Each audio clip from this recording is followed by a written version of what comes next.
happy Monday, especially for all of us people who work in the traditional corporate setting. I know not everyone has to be at work on Monday, lucky you. Um, anyway, it is I, Miss Sophia the Diva, and I am back here to provide some commentary on a couple of topics that I've seen over the weekend. One in particular, of course, is this interview with Club ShayShay regarding Amanda Seales. If you do not know who Amanda Seales is, she is a very talented and gifted uh, 40, what did she say? She's 42-year-old comedian, vocalist, writer, activist, and self-diagnosed neurodivergent. Hold on just a second. I forgot my notes, people. Because I was sitting there today and I was listening. Okay, I was listening. So if many of you do not know Amanda Seales, she also starred on Insecure. I think as Tiffany was her character's name. She was a woman of Alpha Kappa Alpha, but not legitimately a woman of Alpha Kappa Alpha. For some reason, Issa Rae chose to do in her storyline using actual Greek letters, which is actually trademark infringement. But we're not here to talk about that. But I did find the hour and a half that I've watched so far, or listened to really, because I always have like podcasts and stuff going in the background because I too, hell, I'm neurodivergent too, shit. But I'm diagnosed though, so it's like, it doesn't matter. So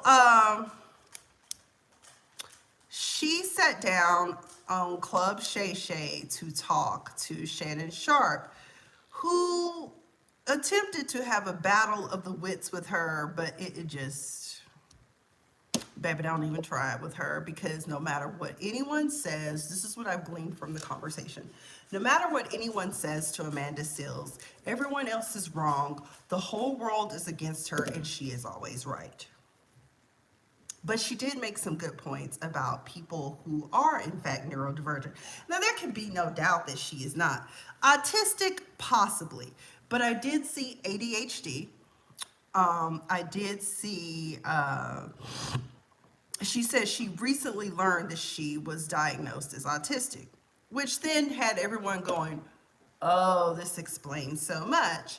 Because there is a spectrum from functional, high function to, non-communicative, whatever, autism speaks, okay? But with her, there might be a touch of autism. She says Asperger's. I was like, no, Asperger's is way more, Elon Musk, there's no doubt, because he even confessed to that. I don't know, but from the top, she says she was autistic. She was recently diagnosed. She stated that she thinks she's on the spectrum. And throughout this interview, she peppered it with notes of, I'm autistic. I'm not a neurotypical. But then after the interview, we learned that she's what? Self-diagnosed. Now, there are signs for certain behaviors and things that we will find. Now, I'll tell you, I didn't know I was ADHD until law school, okay? Had no clue. And the reason why is because I love learning. I love school. I love reading and writing, and I mean, it was amazing. But there were signs growing up. I was very disorganized. And my mother couldn't understand why, which was always fascinating to me because my mom is an educator, so she's been trained in those things. But keep in mind, I was born in the late 70s and attended school in the 80s, okay? I think I probably started school. I know I started pre-K and went from there. But I was always super smart, total nerd, although I did learn that I wasn't smart in all subject matters when we got into the higher levels of math. So, that's why I hate, people just don't understand. I hated accounting. I was a business major. I hated accounting and finance. I just want the real world marketing, that type of thing. I'm good. And after this interview, she told all of us that she was self-diagnosed and that we should not, we have no business, we have no right or business, something to that effect, to discuss her situation, and told us to back off. My thing is, why would you sit up there and say you were recently diagnosed? Why didn't you just preface it with, I'm self-diagnosed? Okay. She told Shannon that some people would say she was a psychopath. No, I wouldn't say you're a psychopath. I would say a sociopath, a narcissistic sociopath with borderline personality disorder, a touch of ADHD. That's what I see. And people, I am speaking from my educational background. I have a minor in psychology, and I also have an incomplete counseling degree from Clark Atlanta University. I still want to finish my degree. I'm hoping some kind of way God will open a door where I'll be able to afford to do that without having to worry about money. But not because something bad happened to me. Oh God, no, we don't want no personal injury lawsuits. But I'm just saying, what I did learn, another thing that presents a form of selfishness and entitlement in Amanda, is the fact that she is an only child. Now, that's not to say that being an only child is a bad thing, because essentially I grew up as an only child, damn near. My brother, James, and I are 10 years apart, and then I have two other siblings, my dad and bonus mom have, and my sister and I are 15 years apart, and my other little brother, we're 23 years apart. So yeah, I pretty much was the only child in the third parent. Her mother is West Indies. Her mom is from Grenada. But she made some good points. She said she always was an outlier and she was bullied. It just depends on where you went to school when you say you're bullied. I remember up until the 5th grade. Well, hell, I'll take it back. I remember when I was in kindergarten or Head Start, I remember these girls calling me back behind one of the trailers on our campus, and for some reason wanted to hit me in my chest. And I was like 4 or 5 years old, and I had never experienced this. I lived in rural Mississippi at the time with cows and horses and chickens, and had no clue as to what was going on. But for some reason, I guess they felt like we should beat her up, which really wasn't a beating. So I don't know what that was about. It was weird. 5th grade was terrible for me. I will say that. I was bullied. I went to, what was the name of that school? Edward Teich in Dallas, in Pleasant Grove. And this was my first time being pretty much outside of Head Start in a predominantly black school. And of course, I talked funny. And I was teacher's pet. I loved Miss Northington, rest in peace to her. Nettie Northington, that's my favorite, one of my favorite teachers. And I remember getting bullied for getting into the talented and gifted program. And I remember one girl saying, you know, you're not, I'm smarter than you, and blah, blah, blah. And I'm like, that may be true, but your behavior is atrocious. So yeah, I was bullied there. And then in junior high, 7th and 8th grade, I was bullied like the entire 2 years I was there, which was interesting because we were all nerds. We were at the Science Academy, and I was constantly being heckled for having a gap. My gap was much bigger than it is now. I had my orthodontist bring it in, just bring it on in. It's inherited. My father, we got it from my dad. My sister, and I think my sister, I don't know if my little brother has, I don't remember, but I know my sister and I have our dad's gap. And yeah, so I understand that part, because sometimes there's something about, I know people like me and a couple of my other friends that no matter where we go, it's something about our aura, our light, whatever, that disturbs people's demons. And so sometimes you'll get people that are jealous of you for no other reason than their own inadequacies.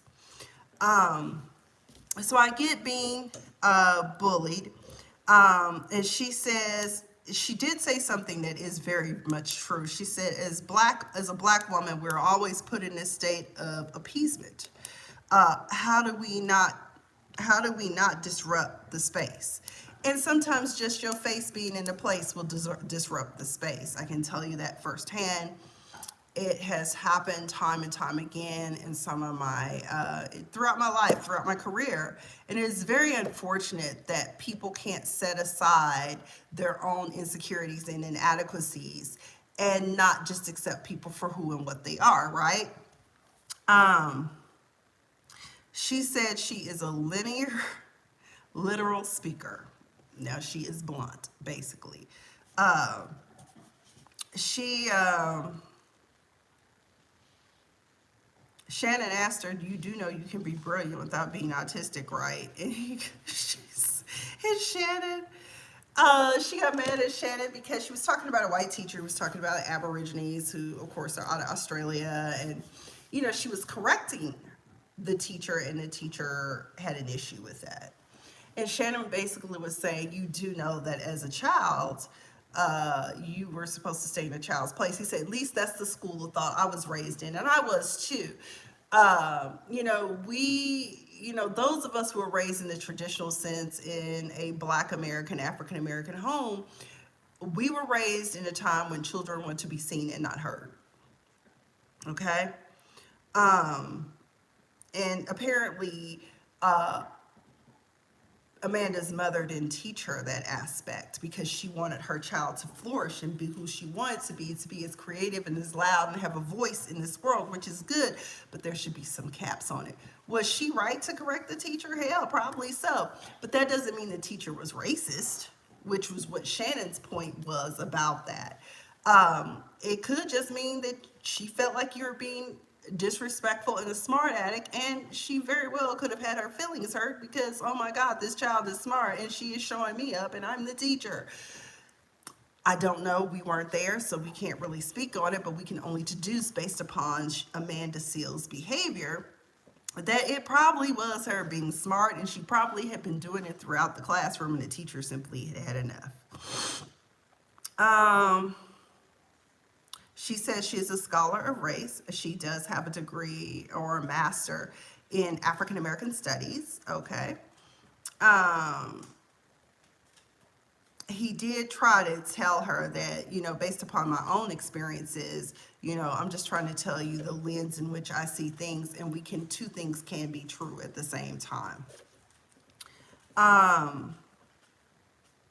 She said, one of the things that I did appreciate that she did say is that the DEI, the diversity inclusion programs, as well as affirmative action, is not about lowering the standard, because unfortunately that's what people believe when it comes to affirmative action and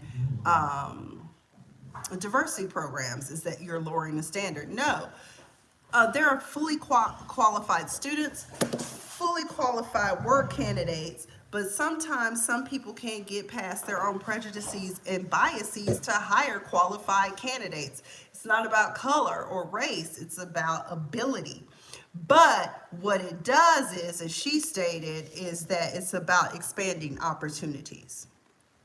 And, you'll hear it from time to time that people are often shocked. I think the funniest thing ever, and I did a bit about this when I was actively doing stand-up, and I was working for Hertz Local Edition. That was my first job out of college. I was a manager trainee and eventually in 6 months promoted to assistant manager. And I went to go pick up this old white couple from Sewell Lexus in Highland Park.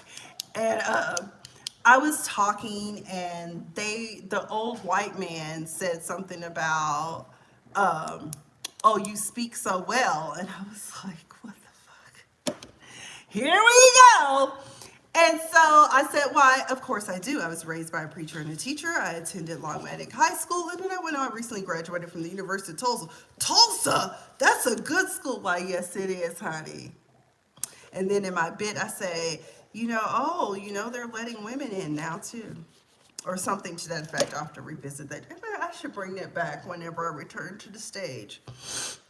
I'm sorry, y'all, I'm really tired. But again, like I told you, I'm trying to be consistent. I didn't feel like getting on Friday, and I didn't feel like getting on Saturday or Sunday. But here I am on a Monday night, half sleep, and really need to start packing for my trip to San Francisco. I kind of don't want to go. And the reason why is because I just dread packing. We want to see in others as we see ourselves. That is true. But unfortunately, we, as Amanda pointed out, we don't live in a tolerant society. People really need to learn how to see the beauty in differences instead of the frustration and dysfunction in our differences. And I wish more people would see that and appreciate that. Because as a person who is ADHD, you know, we do struggle in a lot of areas, but there are some areas that we're very strong at. Baby, we will go down a rabbit hole. That's why I was always so good with writing and research, and still to this day I'm very good at. I go in rabbit holes all the time. If there's an answer to be found, I will find it and I will put it together. We also don't see things the way other people see, which is why it makes it so very hard to communicate when you're trying not to tell people. Because like I told people, the reason why I don't always disclose my situation is simply because I always worry about the stigma. Black woman, perceived to be lazy. Oh, she's got ADHD. Does she really? Baby, I've been dealing with this for a long time. And you don't want to ask for special accommodations because you're afraid that you will be looked at like you're crazy. But then things will come up and you realize, maybe I should get that accommodation, you know? But I'm just saying, those are the things that some people look at, and it's not because we're lazy. We are actually highly intelligent, highly function, ability to hyper-focus. But the problem is our hyper-focus also will focus on things that interest us and not necessarily that. But once I'm able to zone out, put my music on, or whatever I'm listening to, I can get shit done with no problem. But it's the littlest things that people have a hard time doing. Shannon says, stand out while being able to blend in. I remember that comment. He was basically trying to tell her that, you know, essentially, like all of us have been telling her, that she's a bit too much at times. And sometimes you need to learn how to play the game. It's not about being disruptive. It's just about learning how to play the game. You can be who you want to be, but there is a time and a place for it. I'm just saying. She was in school somewhere in an acting conservatory and got kicked out, and then she ended up having to get a special program where she created her own major and she studied hip hop. I didn't know this. I totally forgot that she had been in Floetry, and her and Marsha Ambrose apparently didn't get along, and the fans, you know, they just weren't feeling her. One of the things that she pointed out to Shannon is that the theme of her life is being misunderstood and unprotected.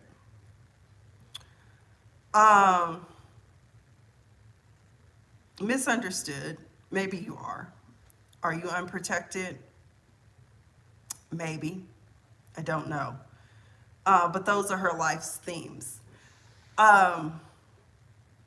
She says, and with these types of things, when you're misunderstood and you're unprotected, you develop defense mechanisms, which means a lot of times you're being preemptive. You develop things to protect yourself, which is true. I can agree with that. She said that you're set up for a hard role while in the midst of it, you're brilliant talent. Maybe Shannon said that, I don't remember.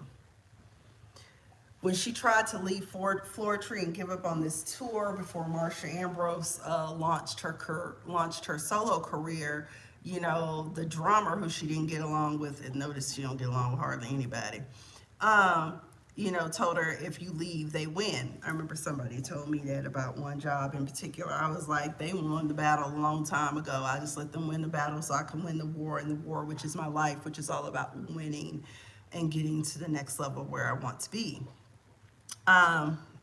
For me, in my career. She mentioned the 48 Laws of Power. Oh my God, if y'all have not read that book, I tried to read it. Even for me, who is a voracious reader, you need to just take it one power at a time. So basically give yourself 48 days to read it. You might need double that just to meditate on some of that stuff. But when she said that, let her win the battle in order to win the war. And that's what she had to come to some sort of compromise with Marsha Ambrose. Or as my friend called Marsha Ambrosia Salad, 'cause her My friends swear her voice. I like some of her music, but I get where my friends be coming from. Shannon asked her a great question about how many people have protected you and understood you. And she said, my mother, my gymnastics coach, and she listed certain teachers at this high school she attended. And he told her that her face really irradiates when she talks about these people. Um, she said essentially that what some saw as flaws, they saw as my strengths. And I get where that's coming from because a lot of times when people are neurodivergent, they are often discounted because they think, oh my God, you're not fully functional. And like parents who have these children that are ADHD or autistic or, some sort of developmental, what's the one? Dyslexic. Those types of things, those can be strengths because you have to learn how to do things differently. Hell, at one point, being left-handed, which I am, was considered some sort of disability, and even being evil. I still don't understand how that's possible. Left-handed people tend to be brilliant. Ask some of our presidents. She said that she actually took herself to therapy because she had heard that so many people said they did not like her. And I noticed some things that she said, and I found it interesting. She said people complained about her being too detail oriented, but really what they were saying, she was nitpicky. She was too demanding, but she was holding others accountable. And some people called her mean when she was really just being honest. During her therapy sessions, she explored how to live in a world of neurotypicals and how to handle them. We found out that she's just incapable of answering yes or no questions. I know. You know what? I can get with that one because sometimes, unless it's cross-examination, some questions that are yes or no, you kind of be like, but what if there's a middle in there? Now, this just can't be all black and white. I know that when I first took improv, I had a hard time because the whole thing with improv is saying yes to everything. So I wonder if she struggled with doing improv or if she ever took an improvisational class. I don't know.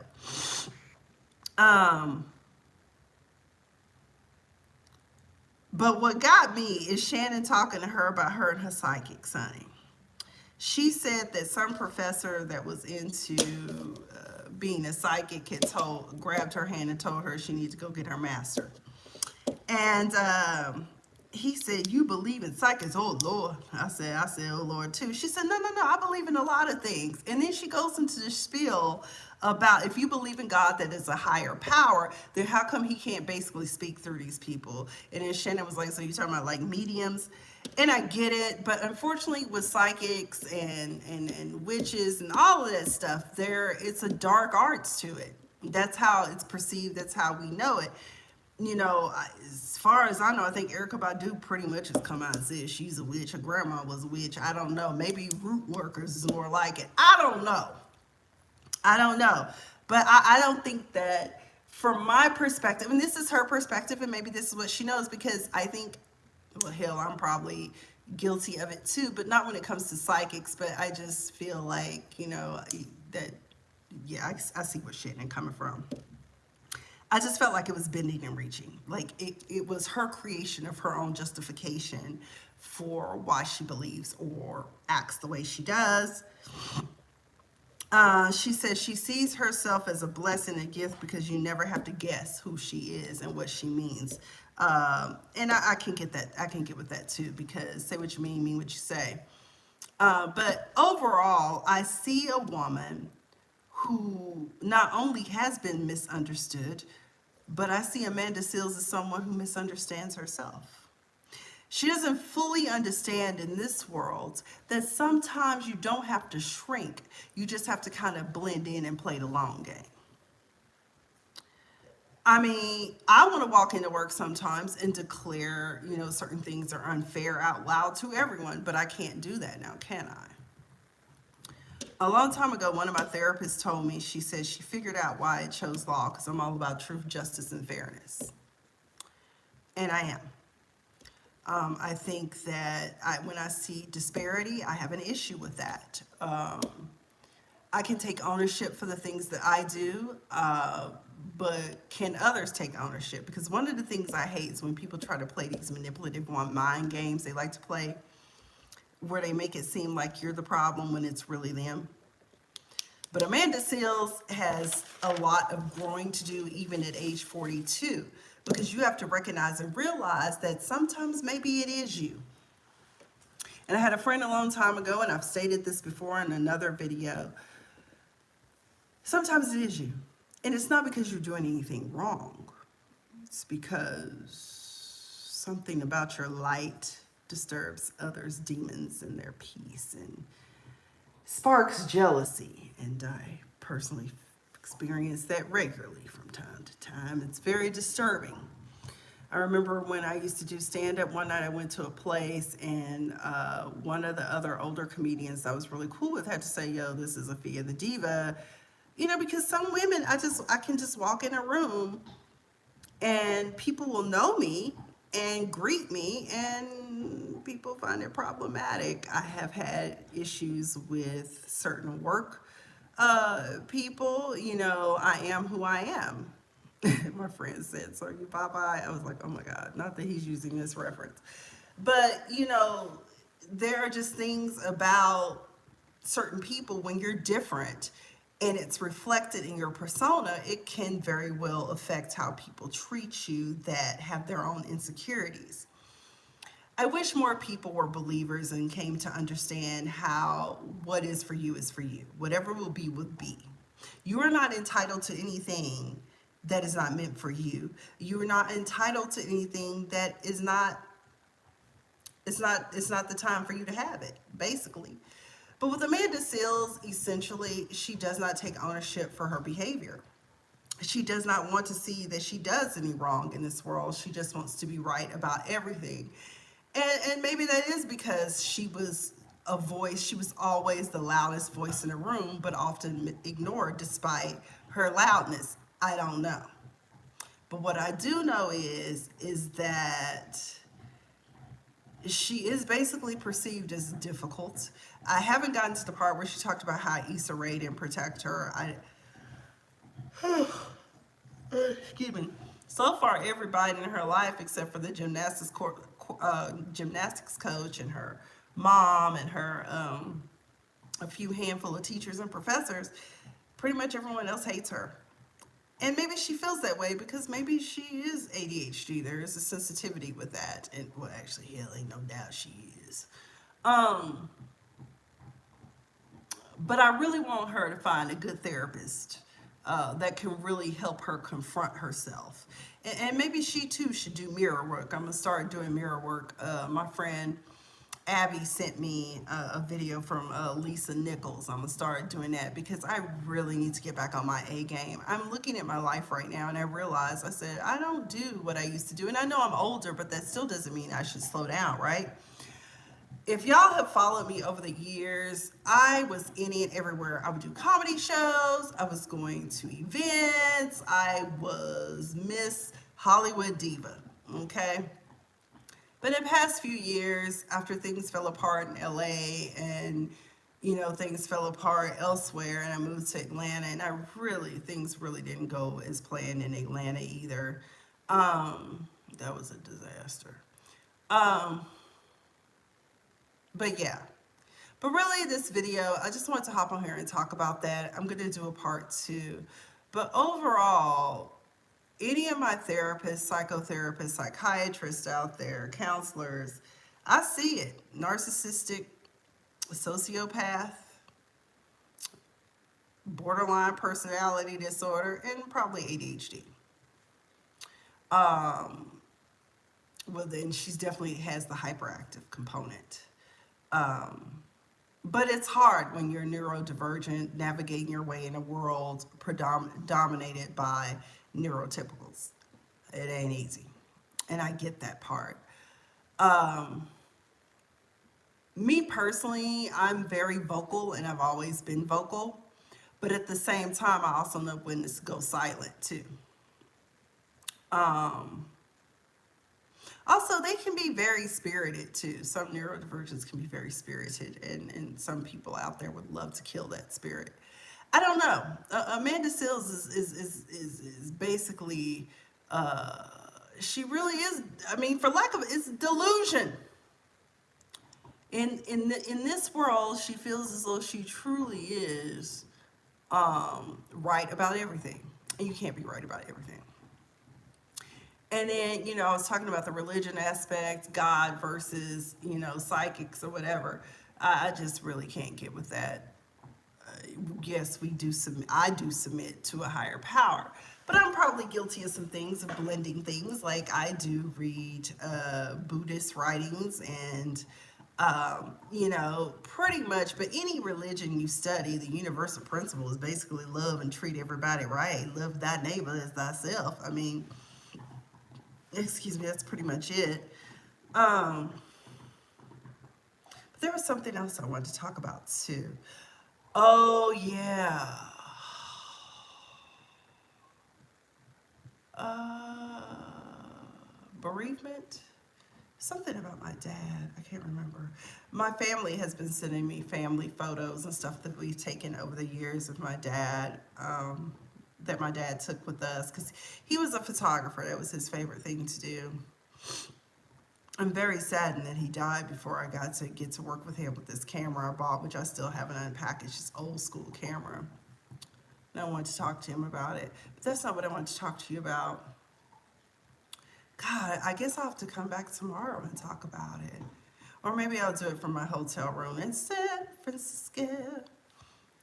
My friend brought that up yesterday in a phone conversation. We were talking about them old school commercials. She was like, do they even still make rice and roti? I remember, for those of us who are old enough, especially watching the stories with Big Mama Nam, well, in my case, my great-great aunt, my Aunt Betty who raised me.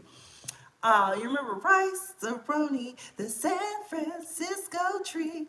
Yeah, so my friend was like, you going to San Francisco, girl? Yes, this will be my second time in San Francisco. Kind of excited about it. I wasn't at first because I really kind of didn't want to go because, like I said, I'm still dealing with the passing of my father, and it comes in waves, and grief manifests itself in a number of ways. Which is why when I did my piece talking about my father, I really, really wanted to emphasize to employers that when your employees return, give them some grace and space, give them time to at least 3 months or so if they have to come back, if they don't have the option. Because I was reading an article about how employers could support those who have lost a loved one. And oh, now my topic is coming up. It came back to me now. But in times of grief, if you're good to them, the employee will reward you with loyalty. And that's so true. Because if you show that you have no type of empathy, sympathy, or can't even pretend put on an act, you're not going to get loyalty. You just not. Because you've just shown how you really are, despite the fact that you say, don't ask people. And that's another thing. I said this, don't ask or offer if you're incapable. If you are incapable of how can we support you or what, just don't say it. Just say we're sorry and be done. But I realize now life has been cruel the past few years for me. In a sense that back in 2022, y'all know I had my Shih Tzu, Miss Pumpkin. I think Pumpkin was with me for about 9 years. And when Miss Pumpkin died, I just started this job at this place that to this day I refer to as Children of the Corn. I will never speak that name again because those people were hideous to me at that job. They just were. And I remember she died, and my whole world caved because that little dog was my world. I loved my dog. We had been from California to Dallas to Atlanta. And at 11 and a half years old, my little girl was gone. And I was lost, and there was no sympathy. Even though these people were supposedly animal lovers and understood, what it's like to lose a pet, there was no sympathy. And then here recently, I lost my father, and I've been going through hell and back lately. And I thought things would be different, but no grace was afforded me when I initially got back. I didn't want to be there, but I couldn't afford not to be there. I got to eat, I got to pay my rent. No one is coming to save me. All I've got is me. And God and me. That's it. But really, it's all God because, right now I'm running on fumes. And that's why I said people really, really need to give grace because you never know how them tables going to turn. You just never know. And I was like, this is the worst time. Why is it that these things keep happening where I'm just not in a position to just be? And I've had a hard time getting into grief counseling. I even have reached out for the employee assistance program and no one has gotten back to me other than to say, oh, we're setting something up. So it's been really hard. It's been a really hard and treacherous road.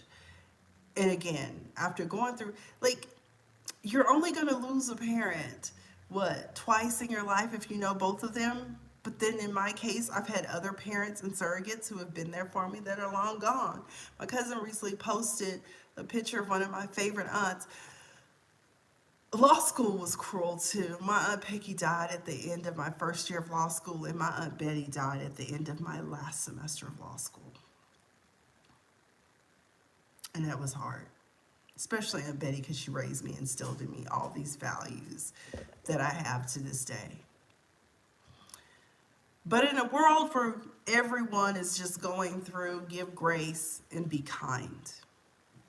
Be understanding. Because Lord knows it has been hard to get that. Some people just don't understand because they haven't experienced it. I mean, I went and had my physical. I told my doctor, I'm gonna be honest, I've been eating like a trash panda. I don't want to cook. I had a friend once come by and I was like, you can't because, I've let some things go over the past couple of months. I don't want you to come over to my house and see me living like this right now because I was in the middle of cleaning it up.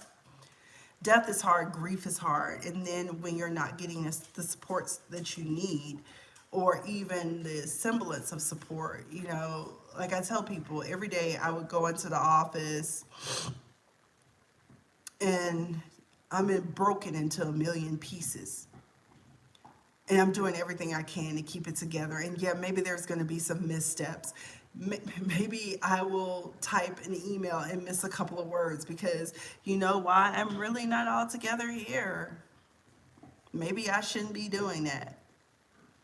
But I don't know what the answers are. But I do know is that when you support your employees in return, 9 times out of 10, you're going to get loyalty. When you support others and show grace and kindness, you're going to get blessings and good karma. But when you don't, things will happen. Might not be today, this year, but it will come back. Sow good seed, get good back. Sow bad seed, get bad back. But some people, they will never understand or get that message, and that's okay. Hopefully they'll learn it. If they don't receive the message, maybe they'll learn to listen, albeit the hard way. But anyways, and I know y'all are like, when people's animals die, some people don't understand that, but they really are family members.